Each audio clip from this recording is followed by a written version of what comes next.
Hello, and welcome to the Once Again podcast. We are your hosts, Ashley and Jason. In this episode, we'll be looking at the 2020 film, The Lego Star Wars Holiday Special. In this series, we won't be doing a deep analysis of the film, or giving a bunch of behind-the-scenes facts, but rather giving our impressions of the overall film and giving a score to the film. So whip out those red and green lightsabers, celebrate Life Day, and enjoy this episode. The Lego Star Wars Holiday Special is a 2020 animated special based on the Star Wars franchise, in particular the 1978 Star Wars Holiday Special, and serves as a standalone sequel to the Star Wars sequel trilogy. The special was released on Disney Plus on November 17, 2020, 42 years to the day after the 1978 Holiday Special premiered on CBS. It was directed by Ken Cunningham, written by David Shane with James Waugh, Jason Costler, Josh Rhimes, and Leland Chee. Music by Michael Kramer. Executive producers are Jason Costler, Jacque Lopez, Keith Malone, Josh Rhimes, James Waugh, and Jill Wilford. Producers are Daniel Cavey and Dan Laganoy. Langoy.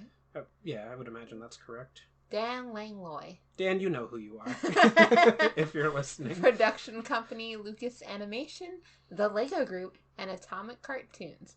Distributed by Disney Platform Distribution. The runtime is 49 minutes. It stars Helen Sadler as Rey, Matthew Wood as D.O. and Kylo Ren, Matt Sloan as Darth Vader, Trevor Duvall as Palpatine, First Order Stormtroopers, and Mon Calamari, Eric Bauza as Luke Skywalker and Stormtroopers, Omar Miller as Finn, Kelly Marie Tran as Rose Tico, Jake Green as Greedo, Poe Dameron and Snowtroopers, Tom Kane as Qui-Gon Jinn and Yoda, Billy D. Williams as Lando Calrissian, Anthony Daniels as C-3PO, James Arnold Taylor as Obi-Wan Kenobi, Matt Lanter as Anakin Skywalker, and Rodians, AJ Lacasio. Rodayans. Oh my god. Sorry, my nerd came out for a moment. Go ahead, sorry. Matt Lanter as Anakin Skywalker and Rodayans, AJ Lacasio as Han Solo and Jawas, Ben Pendergast as Maul and General Hux, D. Bradley Baker as Clone Troopers and Max Rebo, Gray Delisle as Maz Kanata, and Pedro Pascal as the Mandalorian. Fantastic. Yeah, it actually didn't have Pedro Pascal listed on the list, and I had to do a little digging, but he does provide like the one or two lines that he says. Mm-hmm. And I think he just kind of grunts, actually, now that I'm thinking about it, but it was him, so I listed him there. So diving into the plot, it's interesting. This one, like all the other ones it has divided up into different sections, but it's really just one narrative all the way through, which I really liked. But we start off with the prologue, and the film begins with Yoda establishing that the First Order and the Sith were no more, saying that peace has spread across the galaxy. With freedom restored, Life Day could once again be celebrated.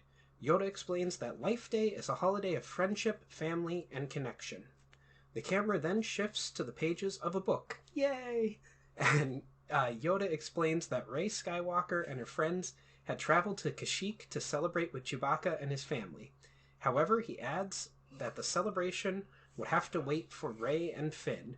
And I wrote down an unexpected book opening, 10 out of 10. Yay! Round of applause for book opening. Yes. Listen, if you're making a film out there, and especially if it's a Christmas film, and you have a book opening, a holiday film, and you have a book opening, 10 out of 10. Easy. We have the segment Training Finn. Aboard the Millennium Falcon on the planet Kashyyyk, Finn trains with a training remote while wielding Rey's yellow lightsaber. As Finn struggles, Rey tells him to relax and concentrate. Since Finn is distracted by the porgs, Rey places a hood on his head. She tells Finn to be mindful of his surroundings and asks if he can feel the remote. However, the remote stings Finn in the backside. When Finn expresses frustration, Rey reassures Finn that the Force is strong with him.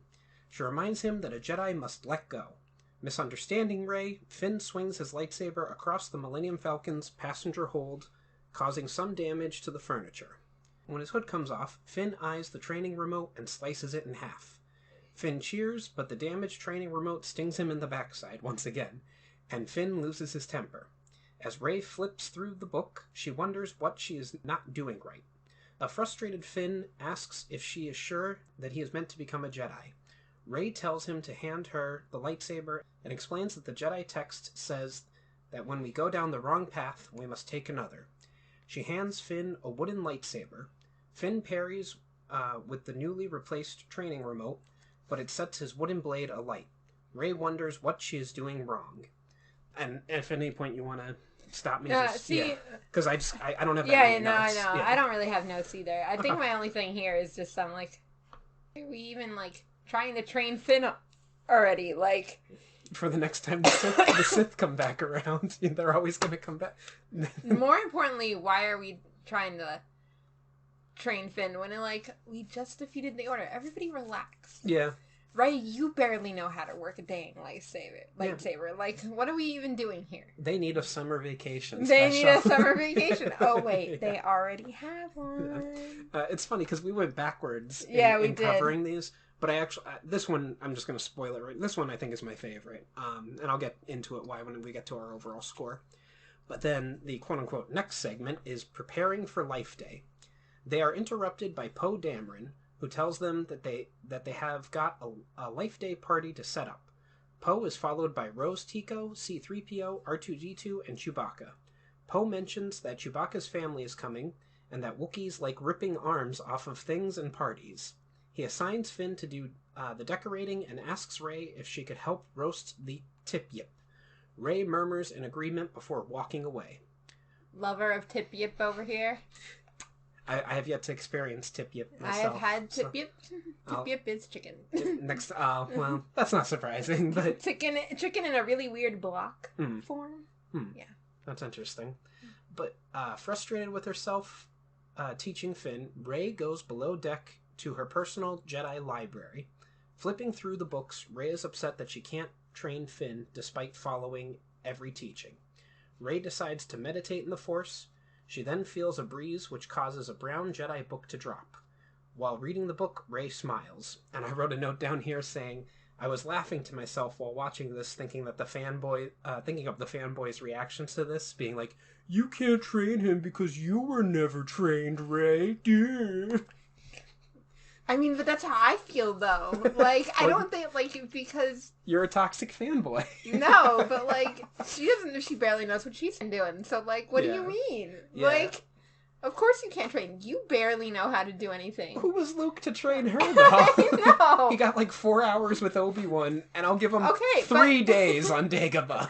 Okay, but at least he had, years of experience, Afterward? Afterward. Yeah, this is happening, a month or two after? Maybe a year tops? I don't know. And then he watched his dad throw an old man down a shaft. Oh, Lord. Funny. I don't know. I'll say you're right, though. For argument's sake, Luke did have, years afterwards to train and go find Jedi texts and everything, and... Whereas Rey, this is literally right after the First Order's defeated, and they're okay, now I'm going to train the next Jedi, even though I barely know what I'm doing. I survived because Kylo Ren was nice enough to give up his life for me. He had the hots for me. And so, anyway. Because Kylo was probably going to be a better teacher than any of you if he could teach you. Yeah, probably. Honestly. Out of everyone of the new generation, he has the most experience and everything. I never thought about that before. Yeah, most experience, most training. Yeah, he spent years with Luke and then years with Snoke. Yeah. So he's the most useful. Everyone else. Yeah, you're what right. What are we even doing? I never thought of that before. That's Everyone else needs to chill, eat some Tip-Yip, hang out with Chewie's family. Yeah. And watch Poe suck at planning a Life Day party. Yeah. Right. Do some meditation. You know, talk to the Force ghosts a little bit more. They'll give you some advice. But yeah. Exactly. Meanwhile, Poe tells Rose and Chewbacca that they have to prepare for Chewbacca's dinner. Rey then comes with the Brown Jedi book and reads a passage telling her to visit the temple on Corduku on Life Day, where a key to the galaxy's past will help make a Jedi's future clearer. BB-8 beeps while Rose realizes that it is not a Tip-Yip recipe. Sorry, that cracked me up. Chewbacca roars in frustration. When Finn asks what that means, Rey believes that she must go to Corduku in order to help them with Finn's training. Finn thinks that Rey, as a Jedi Master, should take a break. Yeah, She's agree. probably right. Yeah, agreed. Rey says that she has to go now because today is Life Day, to the dismay of the others. Rey suggests that one of them could do the tip-yip, but Finn reminds her that this is about family. Poe quips that it is about the tip-yip until Rose punches him playfully. Rey promises not to miss the party while BB-8 decides to leave. Dio pleads with BB-8 not to leave, but he follows Rey. Dio is lonely while Poe experiences an allergic reaction caused by the Wookiee fur and the tree pollen on Kashyyyk. Dameron says that generals don't cry, and Rose adds that they lead. Poe decides to throw the greatest Life Day party in the history of the galaxy and tells them to decorate while he handles the tip-yip. Poe admits that he doesn't know how to roast tip-yip, but dons his chef's cap.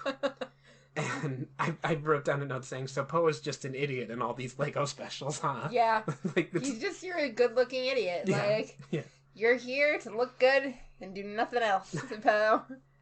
So the next segment is called Oh, I have to clean off my glasses, and now I can't read the screen anymore.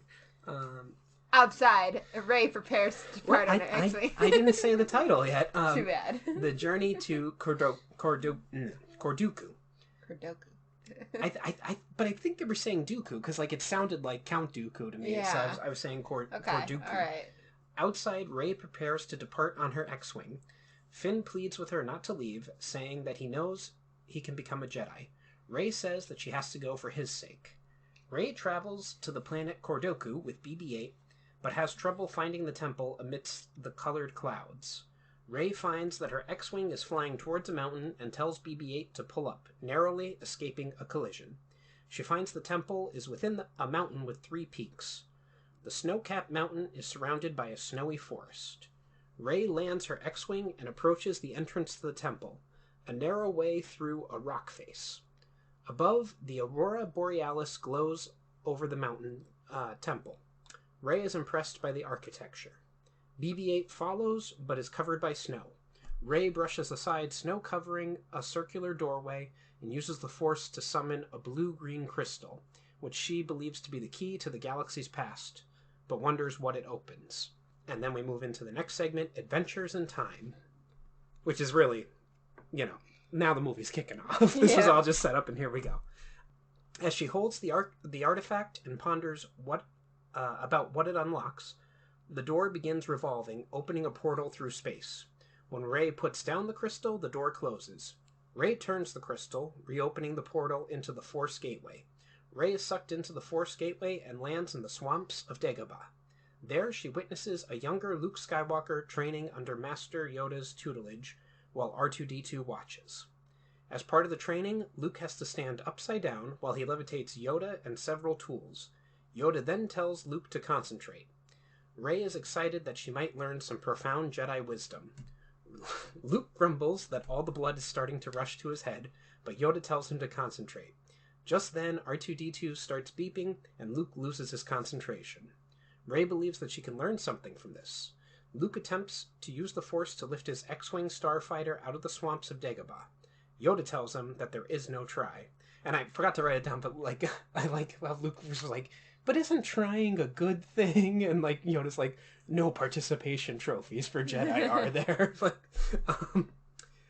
Luke suggests here it is. Luke suggests that trying is a good thing. Yoda responds that the participation trophies are not for Jedi. Luke tries to lift his X-Wing out of the swamps, but fails. Just then, BB-8 is grabbed by a swamp slug. As she struggles, Rey touches the crystal, which opens the portal. The portal takes them back to the Corduku Temple. Rey realizes the crystal is a key to the galaxy's past that helps makes a Jedi's future clearer. Rey thinks that she can train Finn by traveling back in time to watch other Jedi Masters train their students. Rey convinces a reluctant BB-8 to follow her aboard the Trade Federation battleship, where Master Qui-Gon Jinn and his Padawan Obi-Wan Kenobi are waiting to meet the Trade Federation for negotiation during the Naboo trade dispute. Kenobi is bored, which is just fantastic in the movie. I love the, like, yeah. But Master Jin tells him that Jedi do not seek adventure. Just then, the Trade Federation floods the meeting room with gas. Kenobi yearns for the adventure, and the two ignite their lightsabers. Rey and BB-8 then travel in time to Coruscant, following the assassination attempt on Senator Padme Amidala. The two end up above the turbolift carrying an old Master Kenobi and his Padawan, Anakin Skywalker. Kenobi senses that Anakin is eager to see Padme, but he reminds him that they are on a mission. Kenobi tells Skywalker that he must be completely aware of his surroundings. Rey is excited to see the older Jedi, but BB-8 tries to warn her not to let them see her. The two are noticed by Kenobi and Skywalker, who ignite their lightsabers. Rey says hi before turning the crystal and opening the portal. Later, Rebel Alliance X-Wings launch their attack on the Death Star during the Battle of Yavin. As Luke and R2-D2 fly their starfighter through the Death Star trench, Rey and BB-8 land in the cockpit, interrupting Luke as he is trying to aim his starfighter's cannon at the reactor shaft. Luke hears the Force spirit of Kenobi telling him to use the Force. Luke pushes Rey out of the way as he tries to find his targeting computer. Just then, Darth Vader strikes R2-D2 with a blast from his tie. Kenobi implores Luke to use the Force. Rey tells Skywalker to listen to his master. Meanwhile, Han Solo shoots Vader's escort TIE fighters and damages Vader's TIE Advance, causing it to spin out of control. Solo tells Skywalker to blow up the Death Star and go home. After firing a missile down the reactor shaft, Skywalker jets his starfighter out of the Death Star.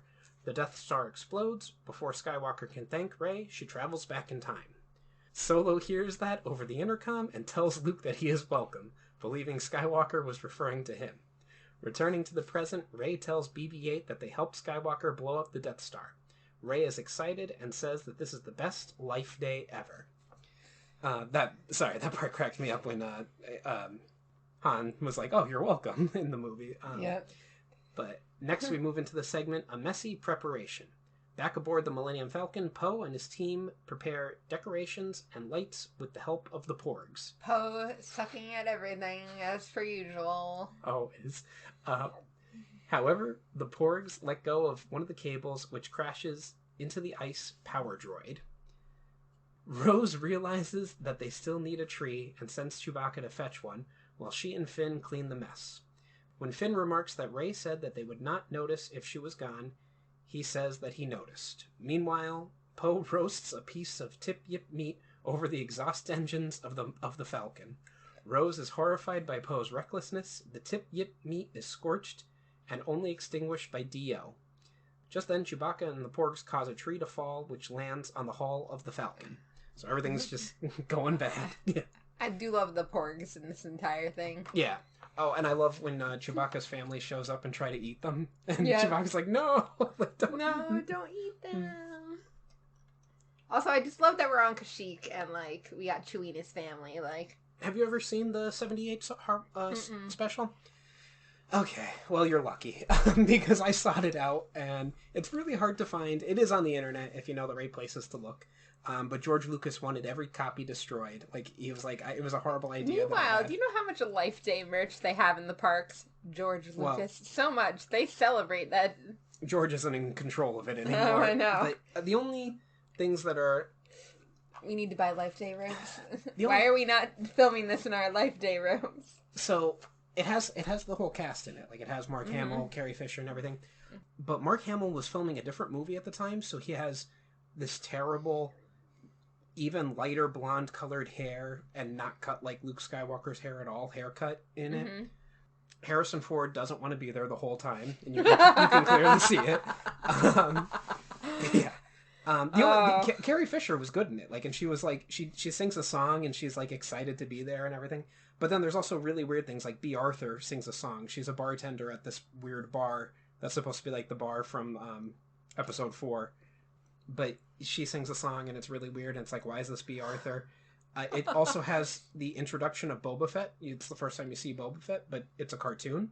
So I'm like, it doesn't really count. But like, it's showing off how cool and badass Boba Fett is, which I have problems with. And the first 40 minutes of it? No, the first 20 minutes of it are Chewbacca's family trying to find out where Chewbacca is, but they're speaking in Wookiee, and there's no subtitles, so it's just like the three of them going back and forth for about 20 minutes. Yeah, with like no subtitles or anything. So yeah, it's really bad. And there's also, I can't remember his name, but he was a very fat comedian. And I'm sorry to say that. Like, I shouldn't have described him that way, but he was popular at the time in the 70s, and I can't remember his name right now. But he's also taking part with Chewbacca's family, and he's, like, betraying them to the Empire so that they can be slaves and stuff. But he makes terrible jokes throughout the whole special. It's really bad. And, yeah, I agree with George Lucas that every copy should be destroyed. If they want to remake it now, make it all animated, you know, maybe it would be better, but... It's not very good at all. Like I said, Carrie Fisher sings a nice song that's all right, and I don't know. I forget what the other good thing I said about it was. Interesting. Yeah, it's not very good. But let's move on to the next segment, Stepping into Peril. And meanwhile, on Carduku, Rey is excited by her adventures of encountering previous Jedi Masters. BB-8 wants to go home, but Rey insists on seeing one more master and apprentice for Finn. Yoda warns that even though she did not know it, her quest was fraught with peril. Aboard the second Death Star, Emperor Palpatine gloats over his trap for the Rebel Alliance above Endor. He tells Darth Vader that the rebels will discover too late that the second Death Star is fully operational and boasts of their impending destruction. Palpatine wants to rule the galaxy for eternity. And you know, I'm a sucker for comedic Palpatine, so... here on out, it's just perfect. Vader disagrees and opines that the Death Star 2 feels derivative.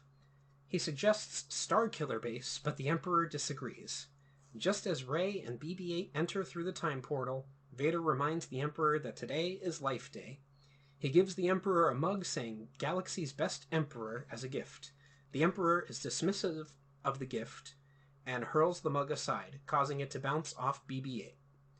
And I wrote a note down here saying, while I may not enjoy an idiot Poe, Vader and Palpatine as idiots is fantastic. Like, cracks me up every time. Rey says that this is not what she had in mind. She and BB-8 activate the portal and leave the second Death Star. However, the Emperor and Vader see the portal. The Emperor hurls the mug through the portal, prompting Vader to complain that he had to search hard to find it.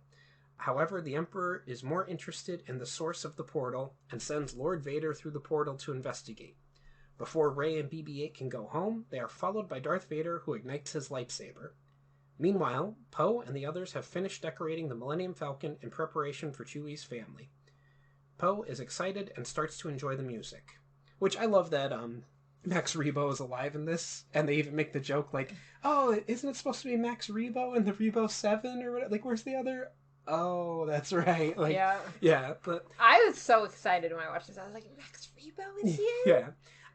I believe canonically he actually does die in, like, when Jabba's thing blows up. I think he's on there and he does. But, you know, and resurrect him. You know, you brought back Palpatine, bring back Max Rebo. It's fine. Rebo! I want him and Dexter Jester, whatever his name was, from episode 2 to have a show together. Please. They can run a bar together. Dexter Jester can be, and Rebo can be the piano player. Love it. Disney. No, it's fine. Chop. Shortly later, 3 Wookiees arrive.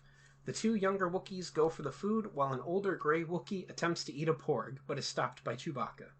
The gray Wookiee defrosts a frozen First Order BB-8 series astromech droid. Rose is concerned that the party is deteriorating, and Finn adds that Poe might lose arms. Poe asks who's up for party games, but this doesn't work. Rose and Finn decide to send out a distress signal. I literally love that they're like, we gotta clean up Poe's mess. Like, yeah. I think, like, as much as I like the other sections, I just love the sections with Poe and all them trying to, like, figure out how to celebrate Life Day and failing miserably. Mm.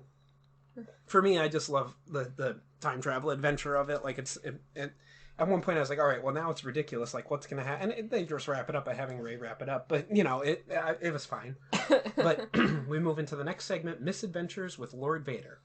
Back on Corduku, Vader uses the Force to snatch the green crystal out of Rey's hands. While the Sith Lord tries to figure out what the device is, Rey charges at him with her lightsaber. Vader uses the Force to bring down rocks, separating them. Rey, however, uses her Force powers to cast aside the rocks. She hurls the rocks at him, but Vader deflects them with the Force and his lightsaber. He asks if she is a Jedi, and Rey confirms that this is so. The two fight over the green crystal, causing the key to open a portal, sucking them inside. BB-8 is left behind.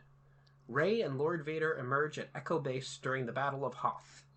As the two parry, Lord Vader is impressed by Rey and says that he almost feels bad having to destroy her. Before he can finish her, the command center is struck by a laser cannon. The past Lord Vader walks into the base with a contingent of cold weather assault stormtroopers. The past Lord Vader and his troopers encounter the future Lord Vader. One of the snow troopers is confused, causing the past Lord Vader to choke him.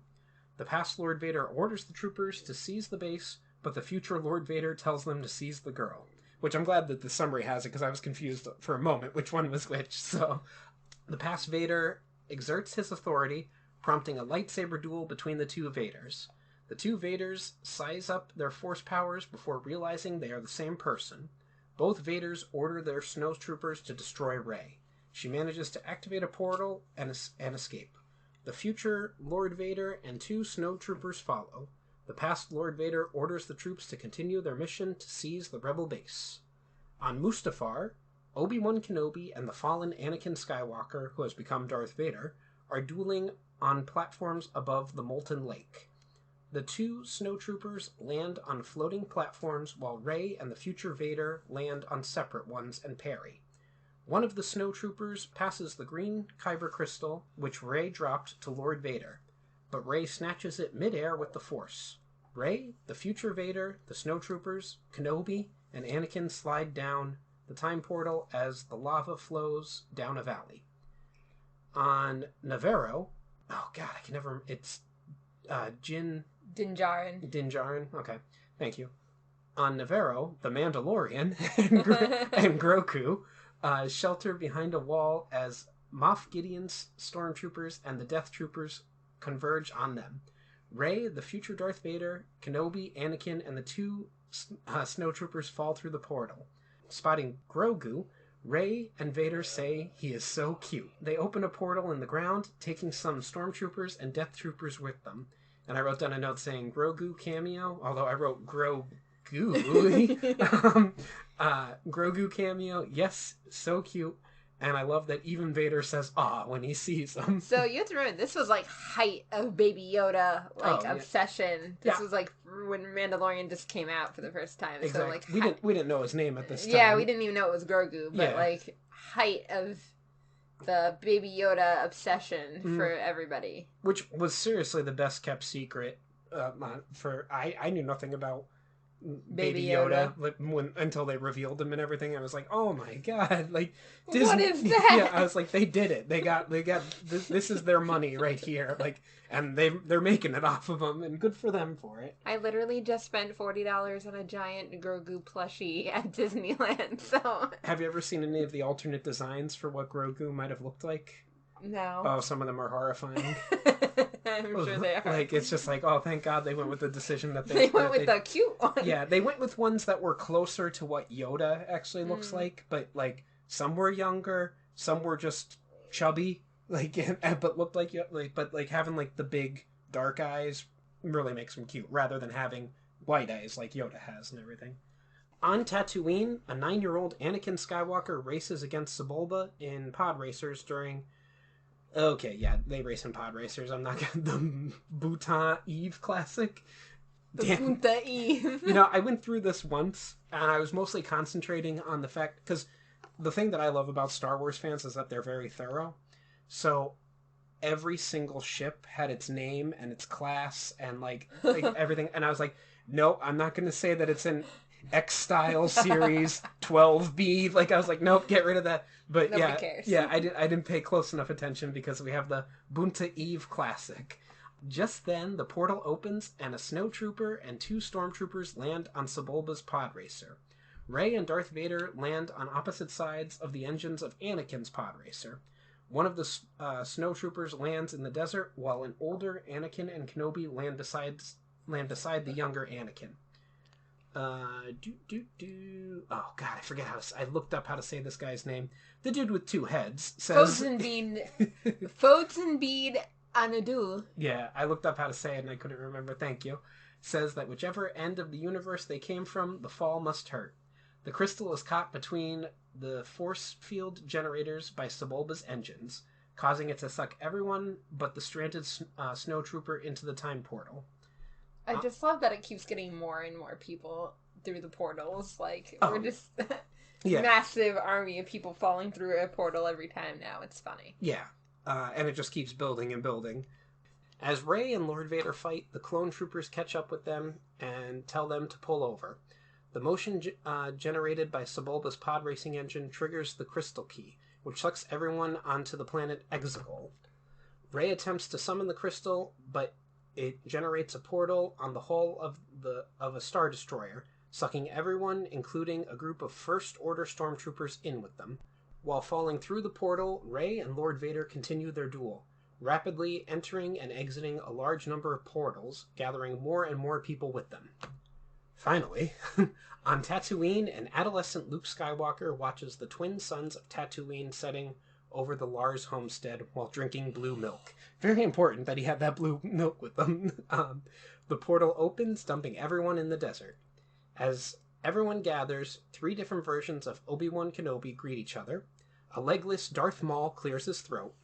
Other people include both an older and younger Han Solo, Greedo, and numerous clone troopers, stormtroopers, First Order jet troopers, and Sith troopers, among other combatants of the struggle between the light and dark throughout galactic history. The 2 Solos agree to shoot Greedo first, and a battle commences between the forces of light and dark. Which it was just convenient that everyone landed up on the sides. Like, all the bad guys landed over here and all the good guys landed over there. Rey and Lord Vader continue their fight. Lord Vader remarks that someone has trained her well. Interesting. Rey remarks that he has no idea. Just then, Luke Skywalker asks who they are.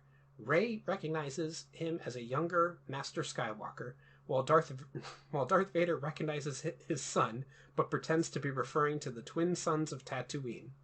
Luke notices the green crystal and asks what it is.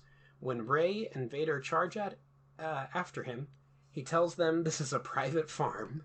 The 2 tackle Skywalker, and the 3 of them get sucked through a portal. And we move on to the next segment, In Sith Hands. Back on Kordoku, BB-8 is playing with his igniter when the green crystal drops, followed by Rey, Vader, and the younger Luke Skywalker. Rey asks where the key is. BB-8 retrieves the key and tries to roll away. However, Lord Vader uses the Force to hurl BB-8 aside and retrieve the green crystal. He activates the portal and departs with the mug. I cracked up when he picked that back. Oh, like he picked it back up and took it with him. Rey tries to follow him, but the portal closes. Rey says that this is the worst life day ever, while Luke drinks some more blue milk. At the second Death Star, the Emperor spins his chair when Lord Vader returns with the green crystal key. Vader explains that this is a key that allows them to travel through space and time. He says that he witnessed its awesome power and believes that they can use it to rule the galaxy. The Emperor, however, wants to go to the future where the Jedi are destroyed, the rebellion is crushed, and they reign supreme. The Emperor decides to go, 30 years into the future. In the future, the now supreme leader Kylo Ren is fiddling about, shirtless in his chamber, while General Hux stumbles upon him. Hux informs him that they have sent ships ahead to the... God, I'm laughing at it because I've just read it. To the pectoral locations. Hux stutters before withdrawing.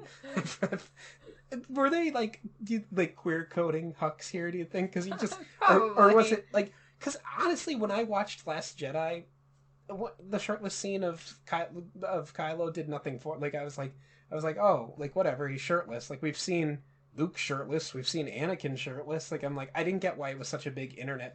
people, they came up with the Ben Swolo, meme and everything like that. I was like, whatever. Adam Driver used to be a Marine, so he's got muscles. Like, he's sure, like, what's the big deal? Like, I didn't get it. Like, I don't know, but it was a big deal on the internet, and they worked it here into the movie, but... Listen, I don't understand Adam Driver love anyway.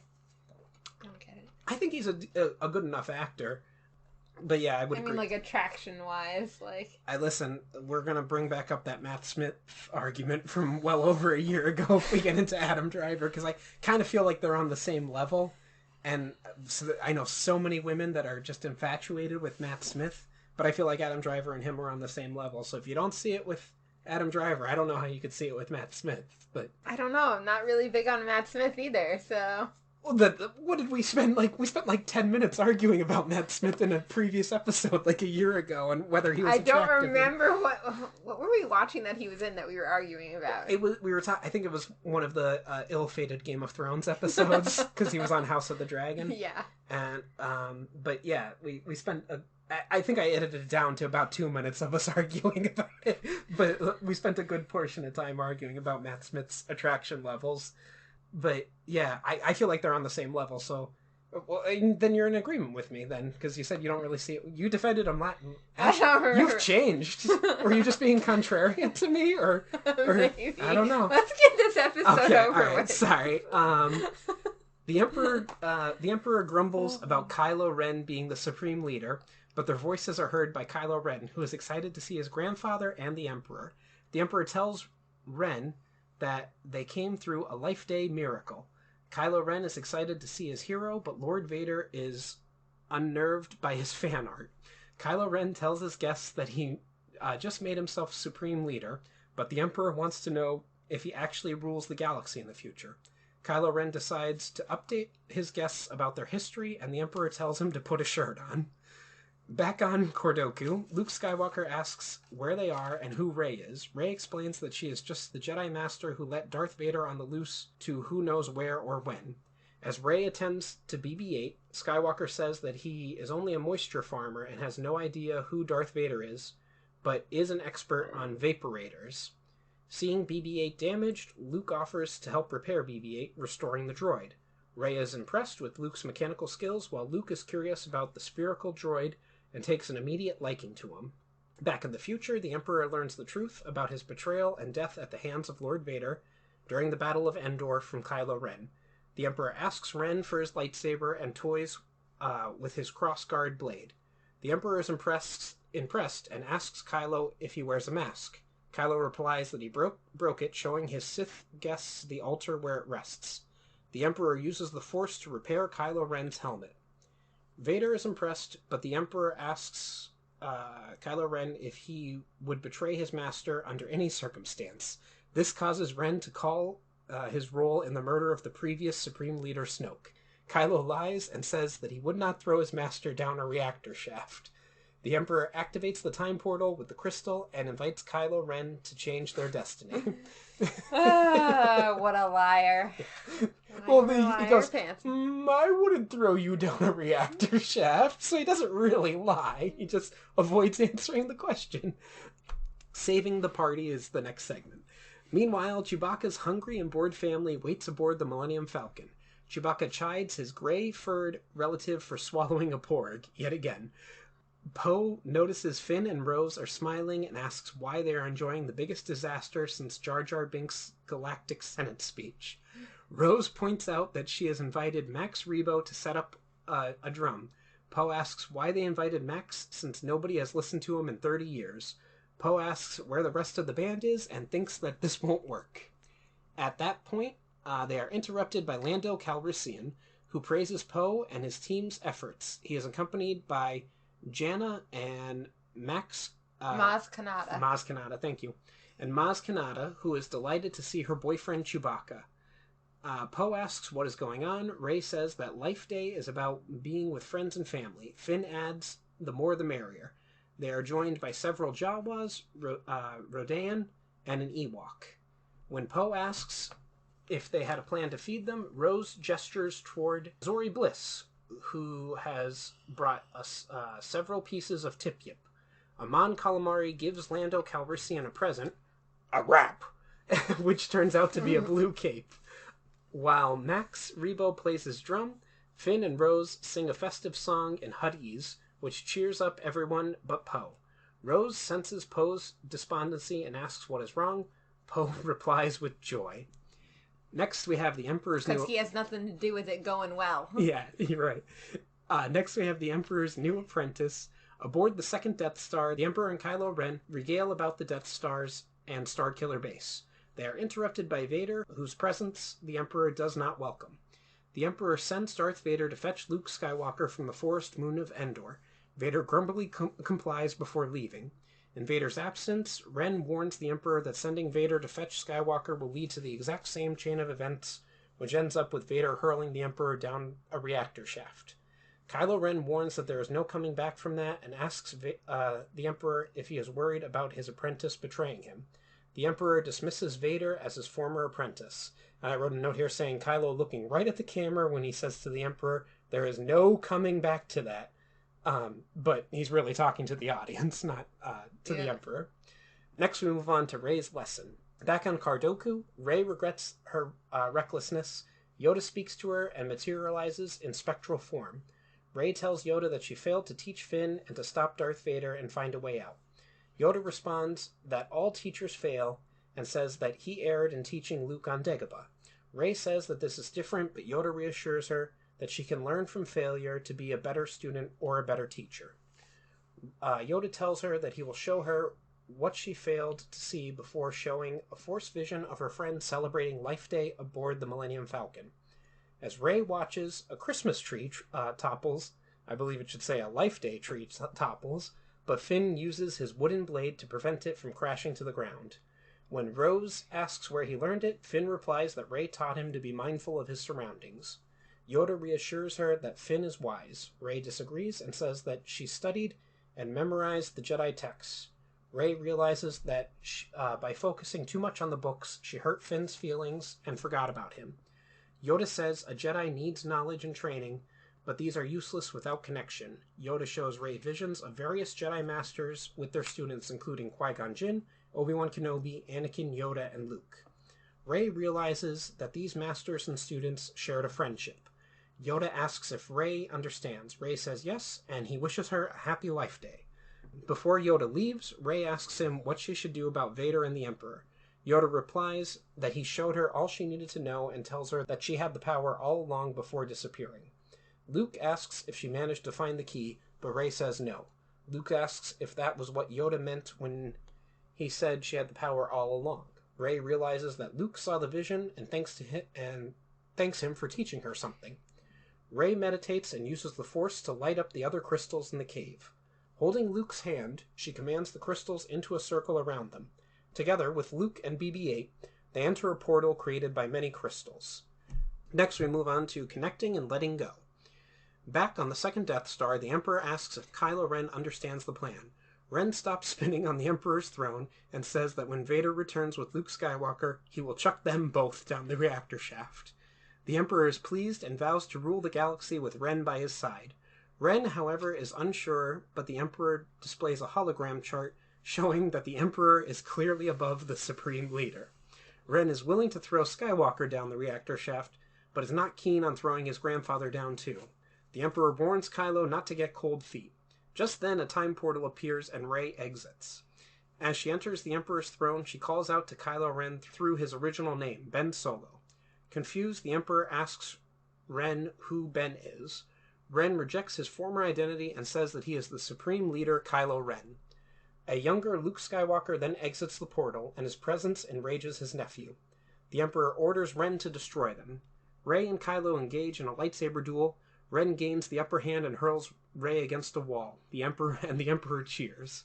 Luke yells that no one hurts his friend and hurls a carton of blue milk at Kylo Ren. Ren uses the Force to intercept the contents and hurl it back at Skywalker. The Emperor orders Ren to destroy Skywalker. Before he can do so, BB-8 blocks his path long enough for Rey to intercept the blade with her lightsaber. The Emperor orders Ren to also kill Rey and Darth Vader as well. Which is interesting, it never came up that she's his granddaughter in this at all. Like, not at all. Yeah. I mean, that's because that's how early it was, though. Yeah. You know? I kept expecting it, but it just never happened. Just then, Lord Vader arrives with the older Luke Skywalker. Ren is surprised to see his uncle. Vader asks the Emperor what he meant by destroying Vader too. The Emperor is caught off guard, and Rey takes this opportunity to throw Kylo Ren into Vader. Rey enlists the older Luke Skywalker's help. The Emperor convinces Vader and Ren to join him in the fight against Rey and Skywalker. A lightsaber battle ensues, with Kylo Ren fighting Luke and Rey fighting Darth Vader. Kylo Ren tells Skywalker that he has always hated him, but the older Skywalker says that he has never met him before. The Emperor unleashes Force Lightning. Rey charges at him, but is intercepted by Kylo Ren. To Rey's surprise, Ren deactivates his lightsaber, offers his hand, and invites her to rule the galaxy with him. While the Emperor is briefly distracted by Ren and Rey's interaction, BB-8 takes the key from his hand. Ren attempts to use the Force to get the key from BB-8, but it flies past him to Rey.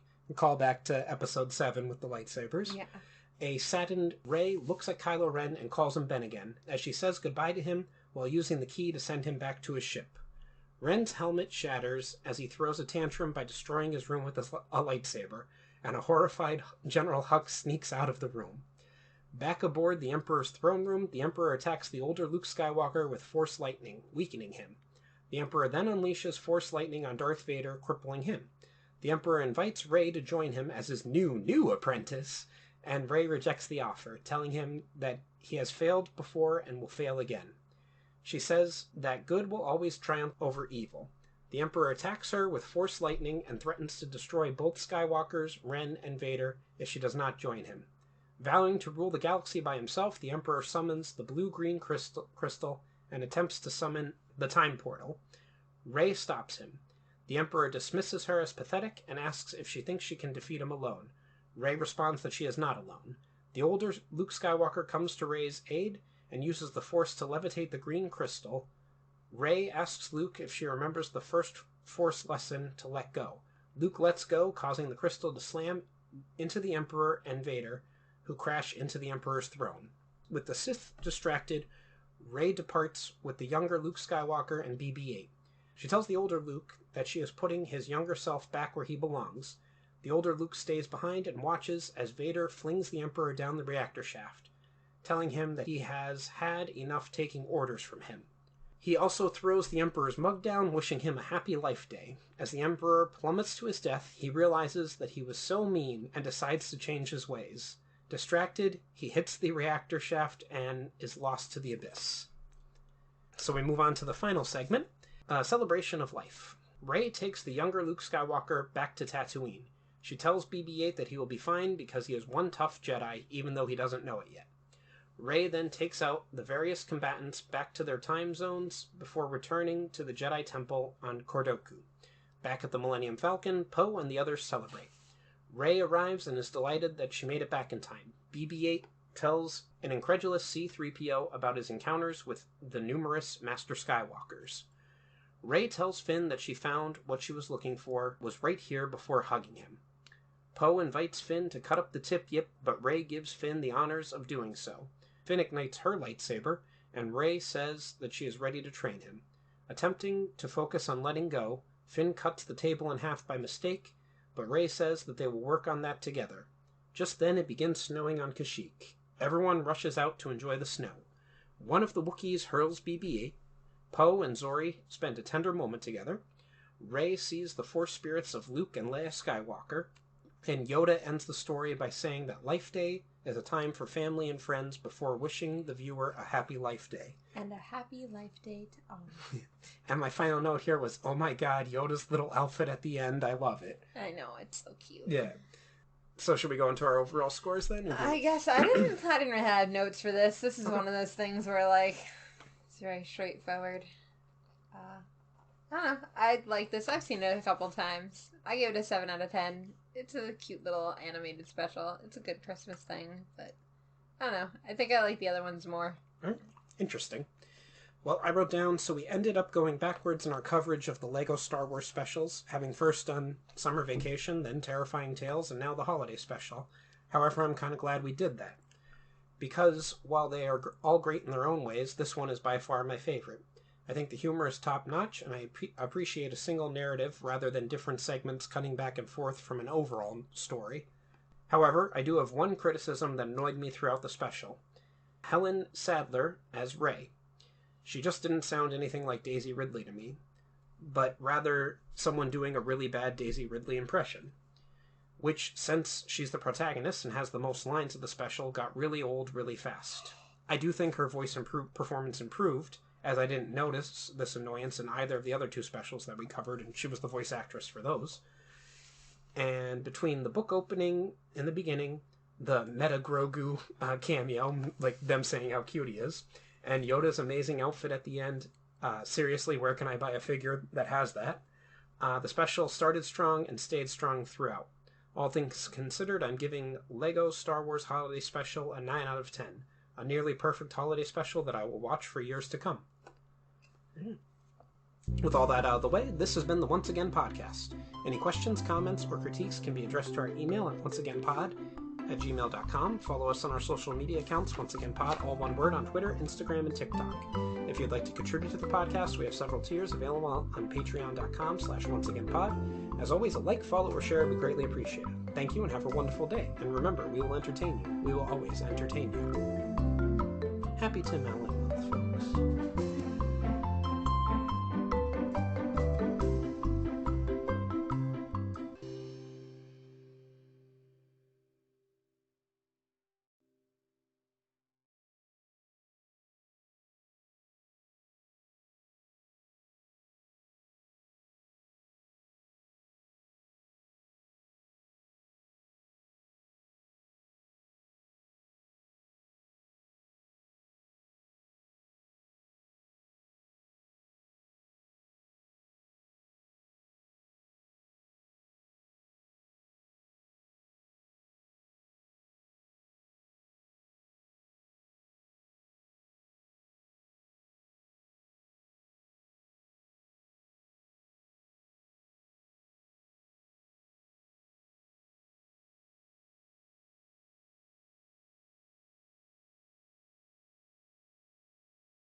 Rumpelstiltskin always says that magic comes with a price.